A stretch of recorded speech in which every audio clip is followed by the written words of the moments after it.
غزہ میں بے تحاشا خون خرابہ اور تباہی کے بعد سیز فائر کی امید دکھ رہی ہے، اور امید اس لیے کیونکہ حماس نے قطر اور مصر کے سیز فائر کے تجویز پر سہمتی جتا دی ہے، رضامندی جتائی ہے۔ حماس نے یہ فیصلہ پیر کو یعنی 18 اگست کو لیا، جس سے غزہ میں جنگ رکنے کی امکانات اب بڑھ گئے ہیں۔ حماس نے جنگ بندی کی تجویز قبول کر لی ہے۔ حماس نے کہا ہے کہ اس نے نئے منصوبے کو بغیر کسی ترمیم کے قبول کر لیا ہے۔ تو آپ اندازہ لگا سکتے ہیں کہ یہ فلسطینیوں اور غزہ کے لوگوں کے لیے کتنی بڑی خبر ہے، راحت بھری خبر ہے۔ اگر اس پہ عمل کیا جاتا ہے تو اب غزہ سے جو آنے والی تصویریں ہیں وہ کہیں نہ کہیں اب نہیں آئیں گی، ایسا شروعاتی دور میں تو مانا جا سکتا ہے، کیونکہ حماس نے غزہ میں جنگ کو ختم کرنے اور اسرائیلی یرغمالیوں کو رہا کرنے والی نئی سیز فائر تجویز کو منظوری دی ہے۔ اس تجویز کو مصر اور قطر نے تیار کیا ہے۔ جنگ بندی کی نئی تجویز کے نتیجے میں اب اس جنگ بندی کیسی ہوگی، جو تجویز ہے اس میں کیا کیا شامل کیا گیا ہے، کیسے خد و خال مرتب کیے گئے ہیں۔ شروعاتی طور پر جو جانکاری نکل کر سامنے آئی ہے وہ کچھ اس طرح ہے کہ جنگ بندی کی نئی تجویز کے نتیجے میں 60 دن کا وقفہ ہوگا، یعنی جو سیز فائر ہوگی وہ 2 مہینے کی ہوگی۔ 60 دنوں تک سیز فائر کے حوالے سے تجویز کو حماس کی طرف سے ہری جھنڈی دکھائی گئی ہے۔ اس وقفے کے دوران یعنی اس 2 مہینے کے انترال کے دوران کم از کم 10 زندہ اسرائیلی یرغمالیوں کو رہا کیا جائے گا، اور جن کے ساتھ متعدد لاشیں ہوں گی جو یرغمال کی گئی ہوں گی۔ یہ معاہدہ ہوگا، یعنی 60 دنوں کے اندر 10 یرغمالیوں کو حماس کے قبضے سے رہا کیا جائے گا، اس تجویز میں شامل کیا گیا ہے۔ اور جو حماس کے قبضے میں جو لاشیں ہیں اسرائیلیوں کی، حالانکہ ان کے تعداد کے حوالے سے ابھی نہیں کہا گیا ہے کہ جب یہ پیش رفت چل رہی ہوگی تب 10 زندہ اسرائیلی یرغمالیوں کو رہا کرے گا حماس، تو وہیں ساتھ ہی ساتھ کئی متعدد لاشیں یرغمالیوں کی ہوں گی جو دی جائیں گی انہی کے ساتھ۔ ذرائع نے یہ بھی بتایا ہے کہ جو باقی قیدی ہوں گے ان کے حوالے سے کیا کچھ فیصلہ کیا جانا ہے، حماس نے تجویز میں کیا کہا ہے۔ تو ذرائع یہ کہہ رہے ہیں کہ باقی قیدیوں کو دوسرے مرحلے میں رہا کیا جائے گا، یعنی دوسرا چرڑ ہوگا جس میں باقی قیدی یرغمالی جو رہا کیے جائیں گے حماس کے قبضے سے، وہ پیش رفت جاری رہے گی دوسرے مرحلے کے تحت، اور اس کے فوراً بعد بڑے معاہدے کے لیے مذاکرات شروع ہوں گے۔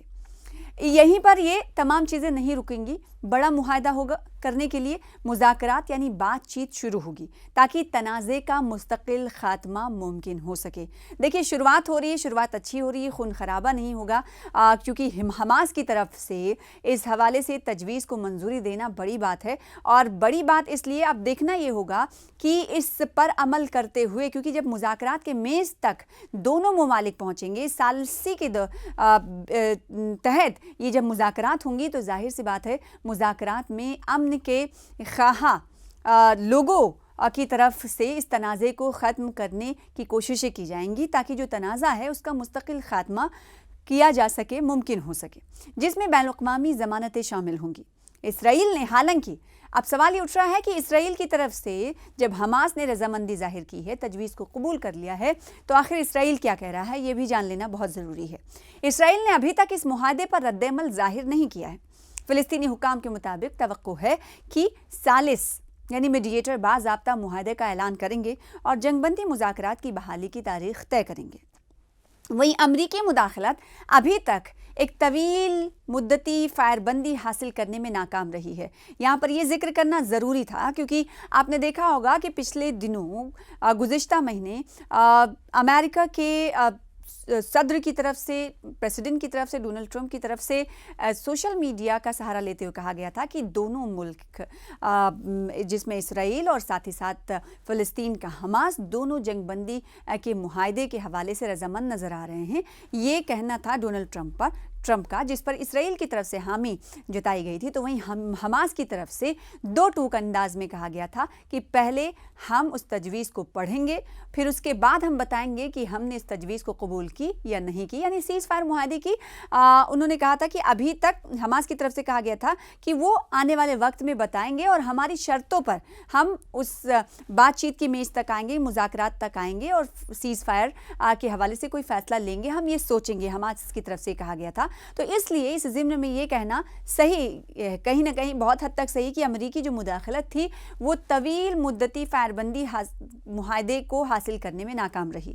میڈیا رپورٹ کے مطابق مصر اور قطر کے ذریعے پیش کی گئی تجویز میں جو شہری سیکیورٹی کی گارنٹی ہے کے ساتھ ساتھ غزہ میں جنگ کو ختم کرنے کے لیے حکمت عملی مرتب کی گئی ہے۔ ایک عربی میڈیا کے مطابق اس سیز فائر سمجھوتے کو آخری جو شکل دی گئی تھی اس کے لیے امریکہ کے وشیش دوت اسٹیو وٹکاف کو قاہرہ میں مدعو